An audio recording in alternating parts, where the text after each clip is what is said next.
The first one is international trading system. So what is international trading system?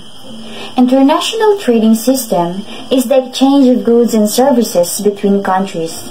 Trading globally gives consumers and countries the opportunity to be exposed to goods and services not available in their own countries or more expensive domestically. This includes an open rule-based, predictable, non-discriminatory trading and financial system as an essential goal. The international trading system comprises many thousands of unilateral, bilateral, regional, multilateral rules and agreements among more than 200 nations. There are three types of international trading system, which are the export trading system, import trading system, and the intraport trading system. Export trading system means that selling goods and services out of the country, while import means goods and services flowing inside or into the country. Well, intraport is a combination of export and import trade and is also known as re-export.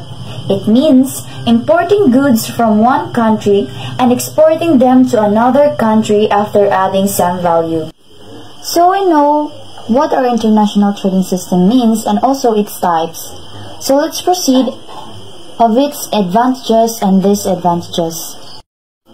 The advantages of international trading system: comparative advantage, economies of scale competition, transfer of technology, and more job creation. So let's proceed to the disadvantages of international trading system. The disadvantages of international trading system: overdependence, unfair to new companies, threat to national security, pressure on natural resources. Even though international trade has its own advantages and disadvantages, the advantages far outweigh the disadvantages. Nowadays, international trade has become necessary, but a country must maintain a proper balance between imports and exports to ensure that the economy stays on the growth track. Neoliberalism Woods System. Neoliberalism is a policy model that encompasses both politics and economics. It's contemporarily used to refer to market-oriented reform policies such as eliminating price controls, deregulating capital markets, and lowering trade barriers, especially through privatization and austerity state influence in the economy. Laissez-faire economics propose that continued economic growth will lead to technological innovation, expansion of the free market, and limited state interference. Neoliberalism involves the belief that greater economic freedom leads to greater economic and social progress for individuals. It supports globalization rather than heavily regulated markets and protectionism, reduction in government spending and lower taxes, less government control over economic activity to enhance the efficient functioning of the economy, minimizing government control of industry and boosting private sector ownership of business and property. To help implement, sustain, and protect free market activities, government intervention is needed, increasing the impact by the private sector on the economy and reduction in union power and greater flexibility in employment. What is neoliberalism system? Neoliberalism system is a political and economic philosophy that emphasizes free trade, deregulation, globalization, and reduction in government spending. Going to talk about the Bretton Woods system in neoliberalism and economic globalization of today. So what is Bretton Woods system? Bretton Woods system was inaugurated in 1944 during the United Nations Monetary and Financial Conference to prevent the catastrophes of the early decades of the century from reoccurring and affecting international ties. The purpose of Bretton Woods meeting was to set up new system rules, regulations, and procedures for the major economics of the world to ensure their economic stability. To do this, Bretton Woods established the International Monetary Fund, or what we call IMF, and the World Bank. The global financial crisis is a challenge to neoliberalism. Despite the initial success of nebular politician, the fact of Washington consensus became immediately palatable. Good early example is that the post-communist Russia case is just one example of how shock therapy predicted by economists who believe imperfectly. This thinking was present global financial crisis of 2008 to 2009. Neoliberalism came under significant strain during the global financial crisis to 2007 to 2008. Some of the reasons behind the global financial crisis is Russian oligarchy. Oligarchy means government by the few. When the international trade opened the market, Russia did not follow the open free trade of neoliberalism in the market. Second, cheap housing loans in US. On the other hand, US opened the cheap housing loans, but Americans abused this and began building homes beyond their financial capacities. Unpaid loans led the banks decide to impose mortgage payments. As a result, as banks filed for bankruptcy, including the Lehman Brothers, it was an investment bank in US collapsed on September 15, 2008, affected not just the US but also its foreign investors. The International Monetary Fund, or IMF, ordered the countries with debts to cut back social and public spending, which eventually slowed down the economic growth and ensure high rate of unemployment. This affects pension, healthcare, social security, which are felt mostly by the poor. This recovered relatively quickly using the Keynesian style pushed by President Barack Obama in the first months of office. However, many countries are still suffering for financial crisis in their economies. Economic globalization today. So let's define first the economic globalization today. The spread of trade, transportation, communication system on a global scale in the interest of promoting international commerce. There are two types of economies, protectionism and trade liberalization. Protectionism is protecting one's economy from foreign competition by creating trade barriers, while trade liberalization is reducing trade barriers to make international trade easier between countries.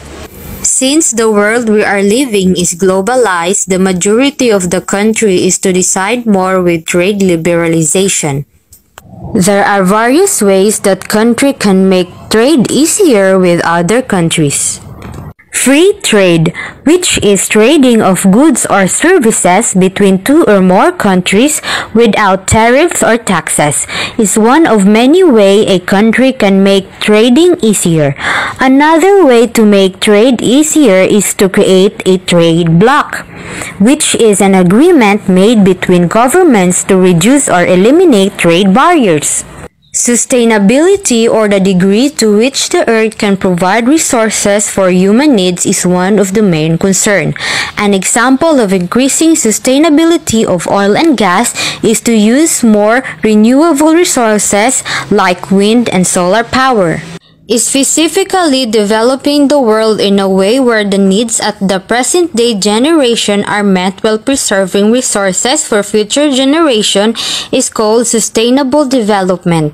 Another method of making the earth more sustainable is stewardship, which is taking responsibility of earth's resources so that future generation will be able to have access to them as well. To reduce ecological footprint, which is the measure of the amount of the land it would take to meet the needs of one individual. Now, what we can do to grow economically while also keeping in mind the sustainability of Earth's resources while investing in knowledge economy may be the answer. Knowledge economy, individuals or businesses that use education, research, innovative ideas, and informative technologies for a variety of constructive purposes, can increase the wealth and prosperity of their nation while keeping the environment safe. The cool thing about knowledge economy is directly applies to us by learning about economic globalization today. We are able to find out issues, solution, and eventually take action in a positive way.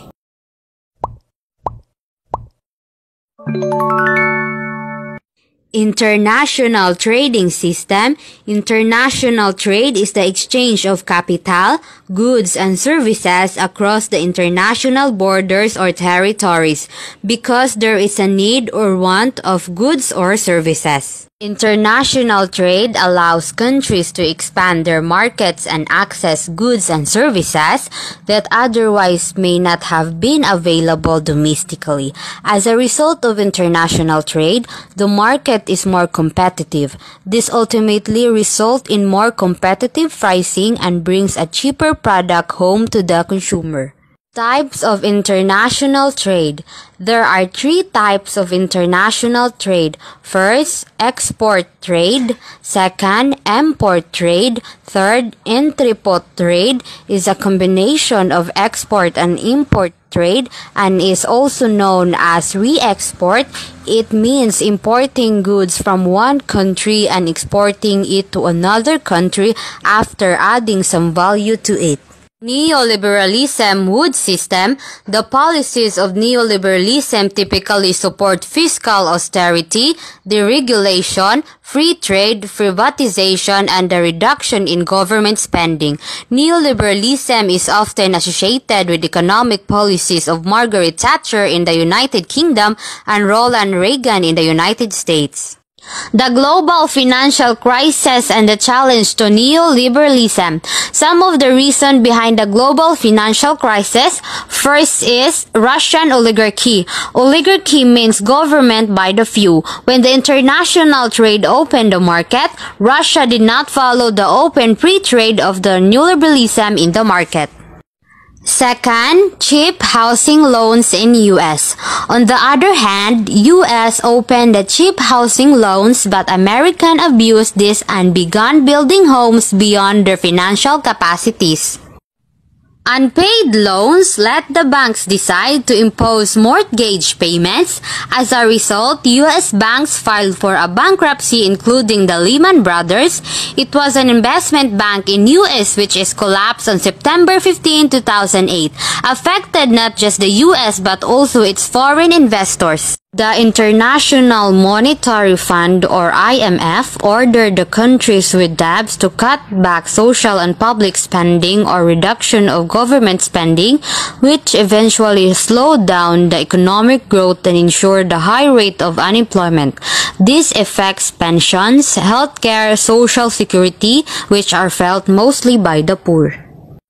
U.S. recovered relatively quickly using the Keynesian style pushed by President Barack Obama in the first month of office. However, many countries are still suffering for financial crisis in their economies. Economic globalization today. Economic globalization is a historical process, the result of human innovation and technological progress.